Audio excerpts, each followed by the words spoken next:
నగరంలో ఎక్కడైనా కూడళ్లు, ఫుట్పాత్లు, తదితర ప్రాంతాల్లో ఫ్లెక్సీలు, బోర్డులు ఏర్పాటు చేస్తే కఠిన చర్యలు తీసుకుంటామని తిరుపతి నగరపాలక సంస్థ కమిషనర్ ఎన్ మౌర్య హెచ్చరించారు. తిరుపతి నగరంలో ఫ్లెక్సీలు, బోర్డుల ఏర్పాటు, టీడీఆర్ బాండ్ల పంపిణీపై టౌన్ ప్లానింగ్ అధికారులతో కమిషనర్ సమావేశం నిర్వహించారు.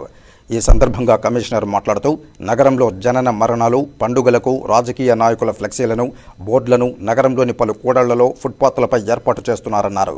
దీంతో వాహన చోదకులు, ప్రజలు చాలా ఇబ్బందులు ఎదుర్కొంటున్నారని తెలిపారు. కాబట్టి నగరంలో ఫ్లెక్సీలు, బోర్డులు ఏర్పాటు చేయరాదని అన్నారు. అనుమతులు పొందిన హోర్డింగులపైన మాత్రమే ఏర్పాటు చేసుకోవాలని అన్నారు.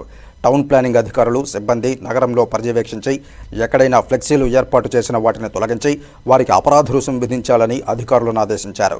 టీడీఆర్ బాండ్ల పంపిణీకి అన్ని దస్త్రాలను క్షుణ్ణంగా పరిశీలించాలన్నారు. అన్నీ సక్రమంగా ఉన్న వారికి బాండ్లు పంపిణీ చేసేందుకు సిద్ధం చేయాలని అధికారులకు సూచించారు. ఈ సమావేశంలో deputy commissioner Amaraiah, RD Sanjeev Kumaran, sub registrar Neeraja, DCP Mahapatra, TUDA CPO Devikumari, ACP Balaji, టీపీబీఓలు తదితరులు పాల్గొన్నారు.